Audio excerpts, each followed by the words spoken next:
오늘 하나님 말씀은 창세기 9장이에요. 창세기 9장 18절에서 29절까지 말씀입니다. 제가 한 절 읽고 여러분 한 절 읽고 교독합시다. 자, 준비됐나요? 제가 읽겠습니다. 방주에서 나온 노아의 아들들은 셈과 함과 야벳이며 함은 가나안의 아버지라.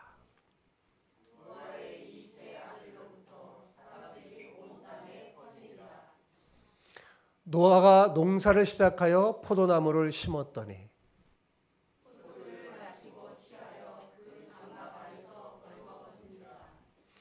가나안의 아버지 함이 그의 아버지의 하체를 보고 밖으로 나가서 그의 두 형제에게 알리매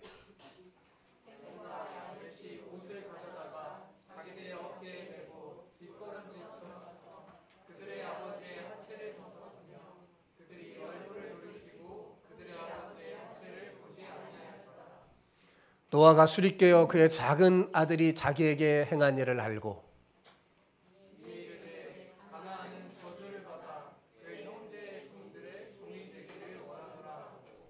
또 이르되 셈의 하나님 여호와를 찬송하리로다.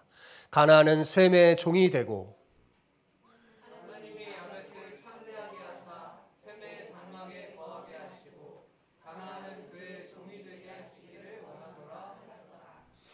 홍수 후에 노아가 350년을 살았고 그의 나이가 950세가 되어 죽었더라. 아멘. 아멘.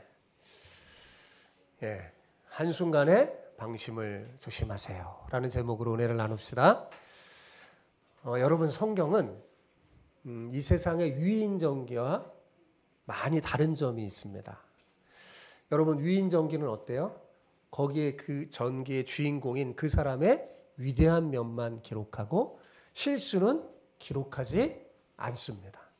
그래서 저는 어렸을 때 위인전기를 읽으면서 이수신 장군 같은 사람은 본질적으로 나와는 다른 사람이라고 생각했어요. 왜냐하면 아무리 그 책에서 실수를 찾아봐도 찾아볼 수가 없었습니다. 나와 다르게 굉장히 좋은 점, 장점만 기록되어 있는 거예요. 그러나 여러분, 성경은 한 사람의 위대한 면만을 기록하지 않습니다. 특정 인물을 미화하거나 흠없는 존재로 그리지 않아요. 아브라함의 거짓말, 믿음의 조상인데 아브라함 거짓말 그대로 다 기록하고 모세의 혈기, 그리고 다윗의 간음 등 수많은 믿음의 대가들의 허물과 실수를 어때요? 가감없이 다 기록합니다. 자, 그렇다면 성경은 왜 이렇게 위대한 신앙의 인물들의 허물과 실수를 가감없이 기록하는 걸까요? 그거 좀 빼주면 좋겠는데, 그죠? 그거 빼주면 훨씬 좋겠는데 그걸 왜 가감없이 기록하는 걸까요? 그것은요, 아무리 위대한 신앙의 인물이라 할지라도 그 역시 연약한 존재이며 죄에서 벗어날 수 없고 하나님의 은혜 없이는 살 수 없다는 것을 알려주기 위함입니다. 또한 이를 통해 성경이 인간의 기록물이 아니라 하나님의 감동으로 기록된 진실하고 객관적인 기록임을 증명하는 거예요. 여러분, 만약 성경이 인간의 손으로 미화되었다면 이런 잘못된 거, 수치, 치부 기록하지 않겠죠? 이것은 오늘 본문을 봐도 알아요. 여러분, 지금까지 우리가 살펴봤는데 노아 얼마나 위대한 신앙인입니까? 그 신앙이 너무 대단하잖아요. 그런데 본문은 이런 위대한 신앙인, 하나님과 동행했던 당대의 완전한 자로 불렸던 노아의 실수를 가감없이 기록합니다. 이것은 단순히 한 인물의 부끄러운 면을 폭로하기 위함이 아니에요. 오히려 이것을 통해 우리가 배워야 할 중요한 교훈을 알려주는 겁니다. 여러분, 기억하세요. 성경에 기록된 모든 실수의 사건은 오늘날 누구를 위한 걸까요? 나를 위한 거예요. 우리를 위한 거예요. 이걸 거울로 삼아 우리는 똑같은 실수를 하지 않게 하기 위함입니다. 본문은 노아와 같은 믿음의 거장 역시 우리와 똑같은 성정을 가진 연약한 인간임을 알려줍니다. 그리고 우리에게 메시지를 던져주는 거죠. 믿음이 그렇게 좋았던 노아도 한순간의 방심으로 실수하고 넘어졌다면 너희는 어떠하겠니? 라고 물어보는 거예요. 여러분, 우리는 어떠하겠습니까? 더 쉽게 넘어질 수 있는 존재임을 인정하고 더 조심하는 여러분 되시기 바랍니다. 여러분, 사도 바울이 바로 이런 태도를 가졌어요. 그는 언제든지 자기도 넘어질 수 있음을 알아서 늘 자신을 살펴 조심하며 그렇게 하나님의 말씀으로 자기를 살펴봤습니다. 여러분도 그렇길 바랍니다. 다 끝났다고 생각하는 그 순간을 조심해야 돼요. 사실은 여러분, 많은 사람들이요, 크고 어려운 일, 엄청난 일을 만나면 어떻게 하냐면 마음을 막 단단히 잡고 정말 뜻과 정성을 다해서 그래, 이 문제를 잘 해결해야지 하면서 대부분 노력을 합니다. 그렇죠? 그런데 그래서 노력을 해서 그 문제를 잘 극복한 난 다음에 의외로 별거 아닌 작은 일에 넘어지는 사람들이 참 많아요. 왜 그럴까요, 여러분? 왜 그런 일이 생기는 걸까요? 큰 산을 넘고 나면 이제 됐다 하면서 자꾸 마음이 무뎌지고 긴장을 풀기 때문에 그렇습니다. 그래서 오히려 사소하고 별것 아닌 일에 사람들이 크게 넘어져요. 다칩니다. 우리는 늘 그 사실을 기억해야 합니다. 끝난 것 같았을 때 더욱 조심하는 여러분 되시기 바랍니다. 큰일, 큰 고비를 넘긴 후에 이 문제 내가 다 해결했으니까 됐어 하고 방심하는 게 아니라 마음을 다시 잡고 작은 일에도 더욱 조심하는 지혜로운 사람 되시기 바랍니다. 옆 사람에게 오늘은 이렇게 축복하며 인사합시다. 방심하지 말고 조심하여 넘어지지 않기를 축복합니다. 홍수 후에 노아가 보았던 세상은 어떤 세상일까요? 무너진 건물의 잔해들, 그죠? 그리고 물에 휩쓸려서 떠내려가는 수많은 죽음의 흔적들 뿐이었을 겁니다. 그런데 놀랍게도 그 가운데 노아가 뭘 발견했어요? 지난번에 얘기했잖아요. 새싹을 발견했어요. 비둘기가 가져던 올리브 새싹. 그는 그 절망의 순간 가운데 하나님이 주신 희망의 싹을 발견하고 희망을 품게 됐어요. 그래서 노아가 방주에 나와서 제일 먼저 한 게 뭐라고 그랬어요? 대답 좀 해주세요. 뭐라고 그랬어요? 제사, 예배를 드렸던 겁니다. 한번 생각해 보세요. 노아의 예배는 어땠을까요? 절망의 순간에 하나님이 보여준 그 희망을 본 그 노아가 드리는 예배는 정말 어땠을까요? 그냥 보통 예배였을까요? 표정이 왜 그러세요? 아니겠죠? 그가 드리는 예배는 감사와 은혜와 감격이 넘쳤을 거예요. 아마도 노아는 지금까지 지켜준 그 하나님의 은혜에 감사하면서 하나님, 이제 앞으로 진짜 더 잘 살겠습니다 하고 결단했을 것 같아요. 그죠? 하나님은 이런 노아의 예배를 기뻐 받아주시고 응답해 주셨어요. 그 응답의 내용을 지난주 제가 설교했죠. 응답해 주셨어요, 하나님. 그런 그 일 이후의 이야기가 오늘 본문의 이야기입니다. 자, 18절, 19절을 봅시다. 같이 읽어봅시다. 시작. 방주에서 나온 노아의 아들들은 셈과 함과 야벳이며 함은 가나안의 아버지라. 여러분, 저기 보면 셈, 함, 야벳 나오고 함은 특별히 뭘 수식하죠? 가나안의 아버지라. 성경에 그런 게 나오면 주목하고 봐야 돼요. 거기 이렇게 메시지가 있거든요. 그걸 설명해 드릴게요, 이따가. 자, 하나님의 응답을 받은 노아와 그의 자녀들은 한 곳에 터를 잡고 새로운 삶을 시작했습니다. 그리고 노아와 그의 자녀들은 하나님의 명령대로 어떻게 해요? 자식을 낳고 또 낳았어요. 생육하고 번성했어요. 그래서 이제 제법 인구가 많이 늘어나 폐허였던 이 세상이 하나님의 은혜로 조금씩 좋아지고 모양새가 잡혀가고 있었습니다. 그러던 어느 날 노아가 열심히 농사를 졌는데 풍년이 왔어요. 그리고 포도도 심어놨는데 포도에서도 많은 수확을 거두게 됐어요. 이제는 진짜 걱정할 게 없었어요.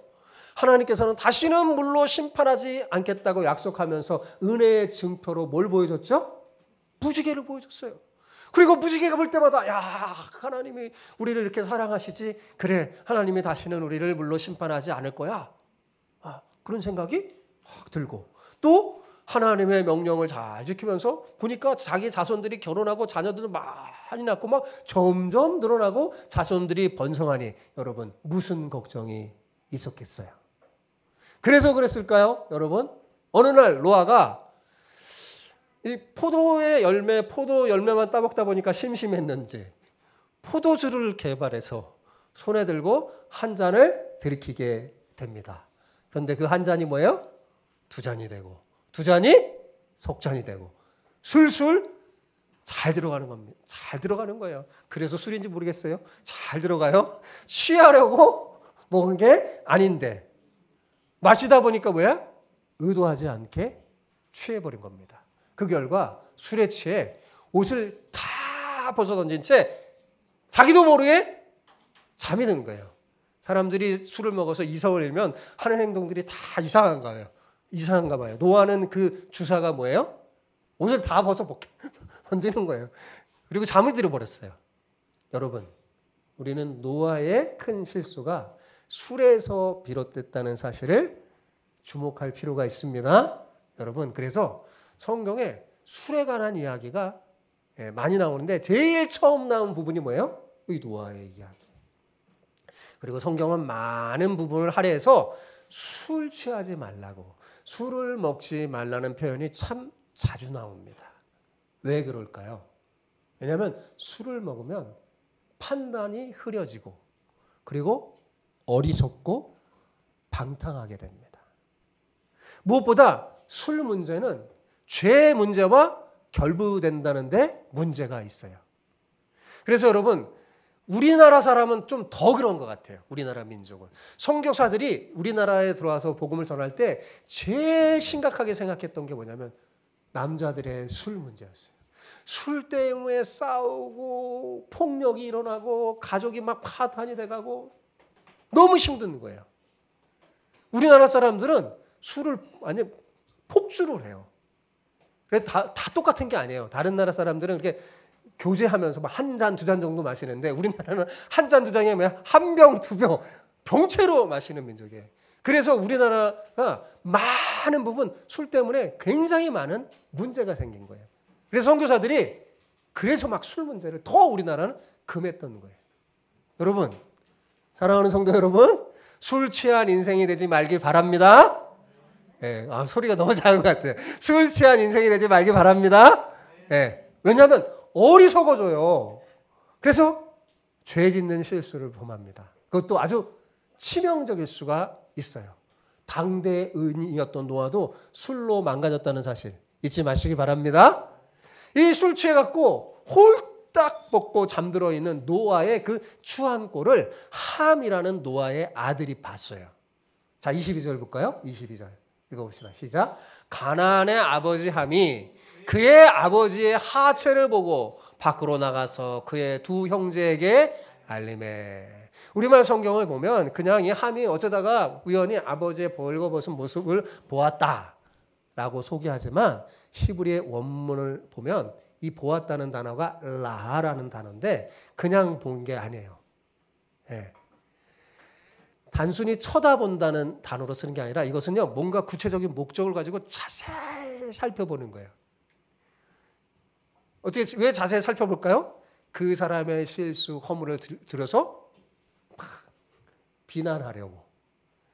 예. 그러니까 그런 아버지를 조롱하고 경멸했다는 것을 알 수 있어요. 이 단어를 통해서.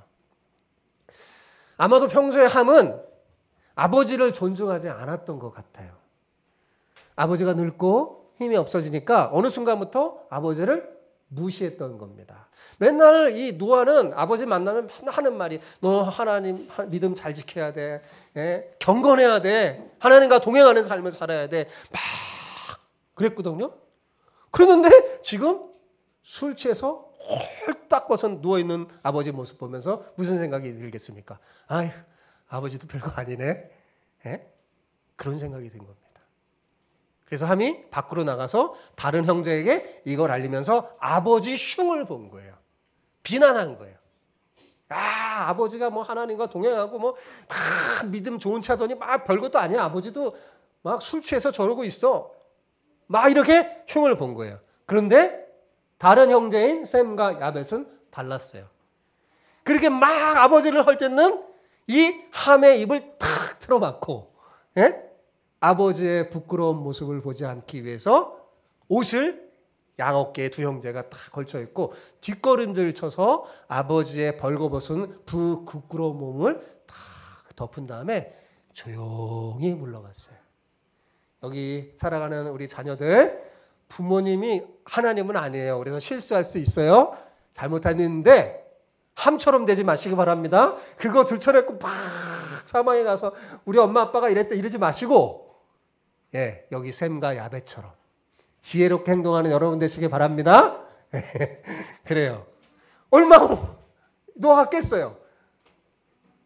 자초지종을 들어보니까 다 내막을 알게 됐죠.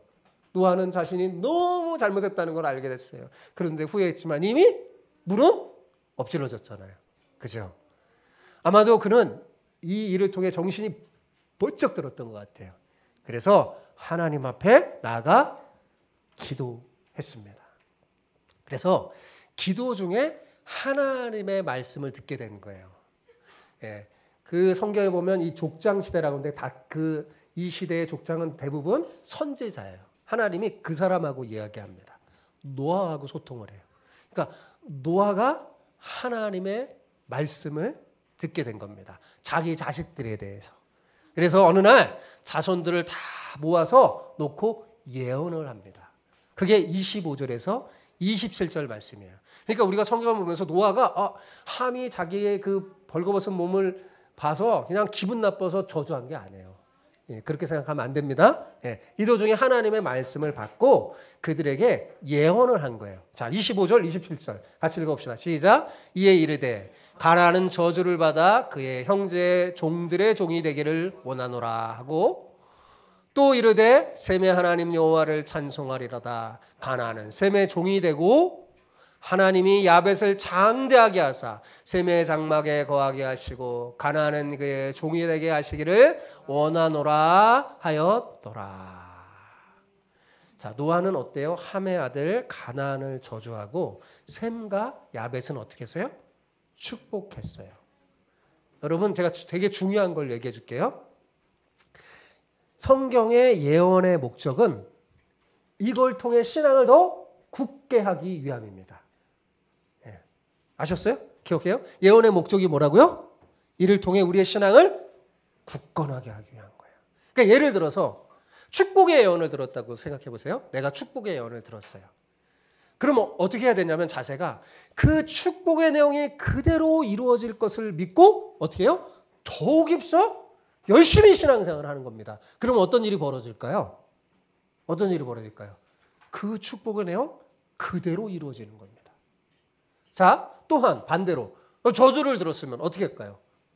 아, 큰일 났어. 나는 이제 끝났어. 이럴까요? 저주의 내용을 들으면 지금이라도 돌이켜서 그 저주의 내용이 축복으로 바뀔 수 있도록 조심하면 됩니다. 사실 그 저주를 예언한다는 것은 무슨 목적일까요? 경고해서 돌이킬 기회를 주는 거예요.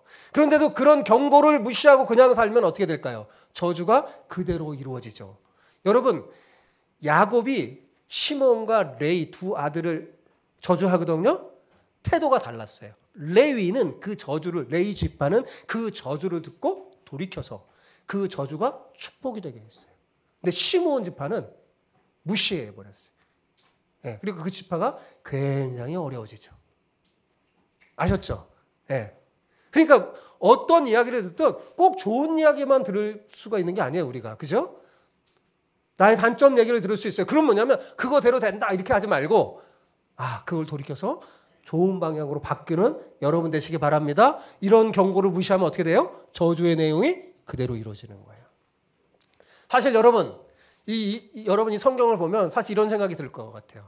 아니, 이 사건 중에 제일 잘못한 사람이 누굽니까? 노아잖아요. 그죠? 그런데 이상하게도 함의 아들 가나안이 제일 큰 벌을 받습니다. 이거 왜 그럴까요? 그 속에 숨겨진 그것을 우리가 읽을 수 있어야 됩니다. 예. 성경은 계속 함을 소개하면서 가나안의 아버지 함, 그리고 소개하죠. 가나안 이야기를 하고 싶었던 거예요. 하나님이. 평소 이 함의 아들 가나안의 불경건한 삶을 하나님이 다 알고 계셨던 겁니다. 그래서 하나님은 이 일을 통해서 그의 잘못을 고치기 원하셨어요.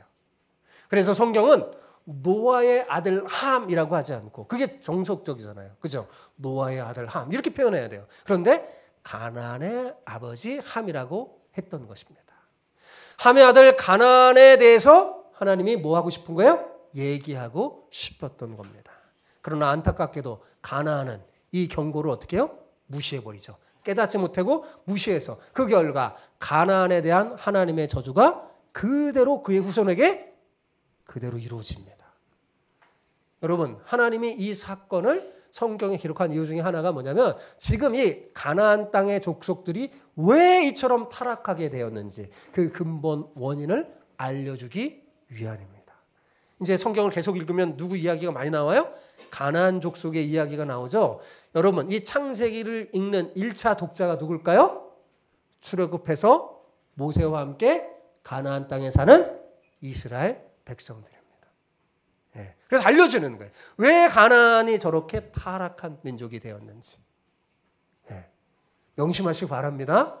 예, 누군가 나를 충고하고 안 좋은 이야기를 들을 때 무시하고 엎어버리면 그 안 좋은 내용이 그대로 이루어질지 몰라요. 조심하시기 바랍니다. 자, 그런데 저는 그 이야기보다 오늘 본문에 노아의 책임론을 이야기하고 싶어요. 여러분, 함과 가나안의 잘못도 크지만 애초에 이런 일이 생기도록 원인을 제공한 사람이 누구예요? 노아였기 때문입니다. 여러분, 노아는 원래 어떤 사람이었어요? 의로운 사람이었잖아요. 그죠? 성경에 보면 당대 완전한 자라고 불릴 정도로 하나님께 인정받은 의인이었어요. 그런데 그런 의로운 노아가 어쩌다가 이렇게 된 거죠? 어쩌다가? 그렇죠. 마음이 무뎌져서 한순간에 방심했기 때문에 그렇습니다. 그가 처음에 방주에 나왔을 때만 해도 마음이 단단했어요. 그가 방주에서 나와 제일 처음 한 게 뭐라고 그랬어요? 예배예요. 감사 예배를 드렸습니다. 여러분, 아까도 말했지만 그 예배가 어땠어요? 감격에 벅차 떨리는 목소리로 막 하나님을 찬양하면서 기쁨의 눈물을 흘리는 예배였을 겁니다. 그렇죠? 하나님 앞에 예배하는 것 자체가 너무 감사하고 모든 것이 다 감격이고 은혜였을 테니까요. 그런데 문제는 뭐냐면 시간이 흐르니까, 세월이 흘러 시간이 흐르면서 뭐예요? 그 감격과 은혜가 조금씩 무뎌져 가는 겁니다. 이게 문제예요. 아무 문제 없고 평안해지니까, 또 하나님의 은혜 가운데 뭔가 잘 되나가니까 언제부턴가 그게 당연한 것이 되고 또 감사가 사라져 버리는 거예요. 처음에는 진짜 마음을 다한 예배와 기도 생활을 했을 텐데 이 시간이 지날수록 예배와 기도가 형식적이 되고 대충 하게 되는 거죠. 여러분, 문제가 없고 평안하고 살만하니까 겉은 화려해 보이는데 그 내면 속은 점점점 어떻게 해요? 무뎌지기 시작한 겁니다. 참 이런 게 문제예요. 여러분, 우리 민족도 초창기 복음이 들어와서 막 복음이 전파될 때 우리나라 민족 정말 믿음 이거였어요. 사람들이 정말 사회의 본이 됐어요. 독립운동도 앞장서고 그냥 하나님의 축복 가운데 평안해지니까 어때요? 여기저기 사람들이 무뎌집니다. 감사와 감격이 없어져 버려요. 노아가 그랬어요. 예. 그의 속의 심령이 무뎌집니다. 무뎌지니까 삶이 어떻게 되냐면 무료해져요. 예. 그래서 뭐 자신을 즐겁게 할 게 없나 하고 어느 날 이렇게 창문을 열어서 딱 창밖을 봤는데 자기가 심은 포도나무에서 포도 열매가 무럭무럭 열린 거 아닙니까? 그러니까 그 속에서 노아가 뭔가를 실험하다가 술을 만들어낸 겁니다. 제가 노아가 최초로 술을 만든 게 아닐까? 하고 그래서 제가 물어봤어요. 쟤한테. 자기도 모른대요. 누가 술을 만드는지 모른다는 겁니다. 아, 이게 정확한 게 아니구나. 그래서 제가 원래 최초의 제조자 이렇게 했다가 지워버렸어요. 하여간 그가 뭔가 실험을 하다가 술을 만들어낸 겁니다. 술을 만들어 한 모금 마시니까 기분이 좋아지는 거예요. 그렇게 한두 잔 마셔서 취해버리니까 어때요? 절제하지 못하게 된 거죠. 여러분, 노아가 이렇게 된 것은 어느 날 갑자기 사실 그렇게 된 게 아니에요. 마치 이런 거예요. 번쩍번쩍한 칼이 이제 잘 사용하지 않으니까 어떻게 될까요? 진짜 번쩍번쩍하고 막 예리해서 잘 사용했던 칼이 어느 날 뭐 문제가 없으니까 잘 사용하지 않으니까 조금씩 녹이 슬게 돼서 방치해버렸어요. 어느 날 그 칼을 딱 들었더니 뭐예요? 녹이 팍 쓸어서 쓸 수 없는 처참해진 모습을 드러내는 것처럼 그렇게 빛났던 노아의 신앙도 아주 서서히 오랫동안 뭐예요? 무뎌지니까 바로 오늘 그날 마침내 거기서 그의 추함이 드러나게 된 겁니다. 사랑하는 여러분, 여러분의 인생에 큰 비바람한 풍파를 여러분 잘 견뎌서 이겨냈습니까? 그래서 지금 혹시 평안하세요? 그렇다면 여러분 오늘 꼭 기억해야 할 것이 있어요. 절대로 무뎌지지 마시기 바랍니다. 무뎌지면 안 돼요. 큰 비바람과 풍파가 있을 그때 여러분 생각해 보세요. 그때 여러분이 그 문제 앞에서 얼마나 절실하게 하나님 앞에 기도했는지. 하나님, 저를 불쌍히 여겨주시고 우리 가정 좀 다시 일으켜 세워주십시오. 그렇게 부르짖고 하나님을 찾았던 그 영적인 예민함이 어느 날 세월이 흐르다 보면 무뎌지고 잃어버리게 됩니다. 혹시 감격의 눈물을 흘리고 떨리는 목소리로 하나님을 불렀던 그때 그게 너무 옛날 이야기고 그 마음이 무뎌져 여러분 사라진 것 아닙니까? 평안하고 지금은 아무 문제 없어서 그때만큼 간절함이 없다면 지금 나의 모습은 무뎌져 있는 누구를 닮은 걸까요? 노아를 닮은 거예요. 지금 내 모습이 주일 예배를 드려도 뭐 그렇게 큰 기쁨이 없고 감격이 없고 어떨 땐 막 힘들기도 하고 아무리 찬양을 드려도 기쁨이 없다면 여러분 정신을 차려야 됩니다.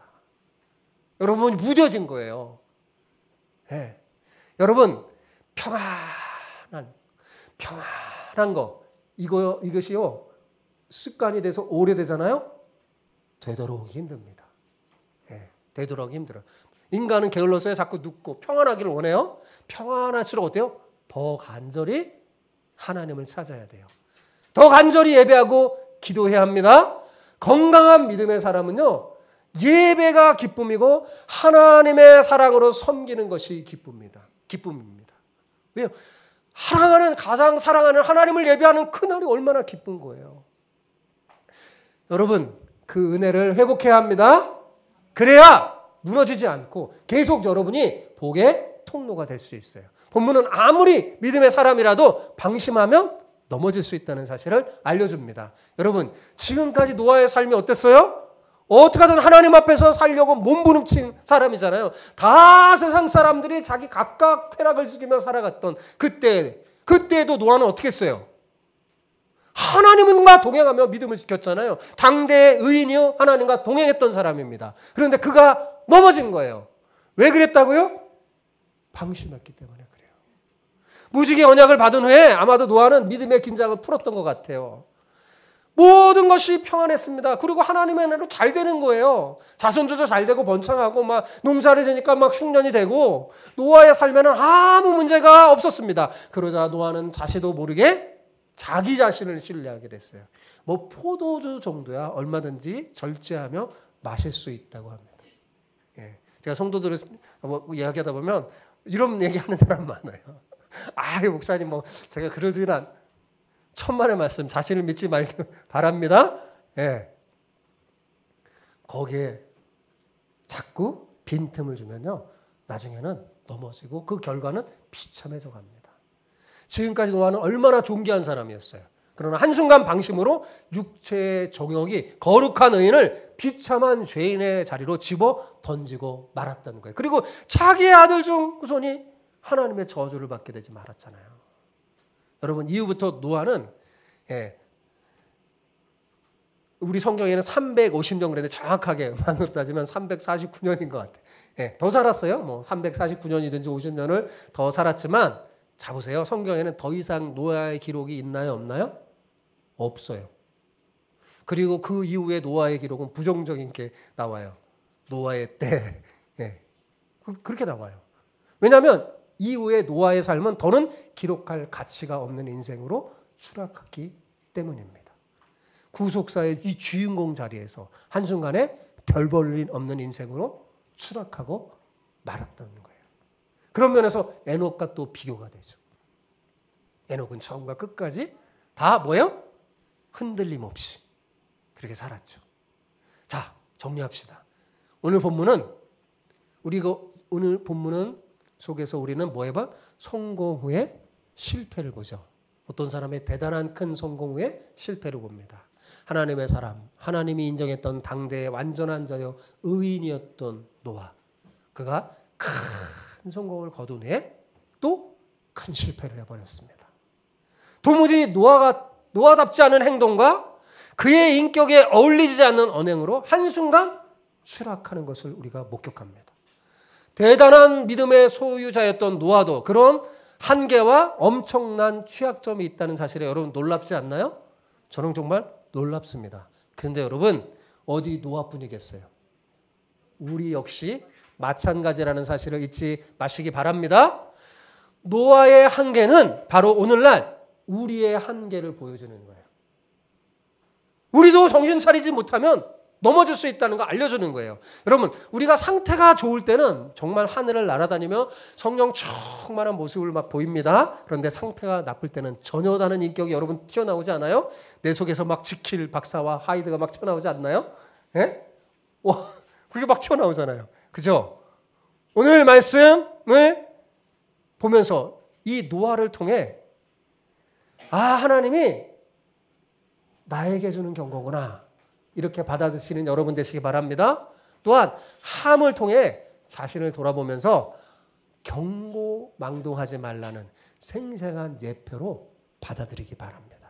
사랑하는 성도 여러분, 산이 오를 때는 정말 무척 힘들어요. 산 오를 때 얼마나 힘들어요.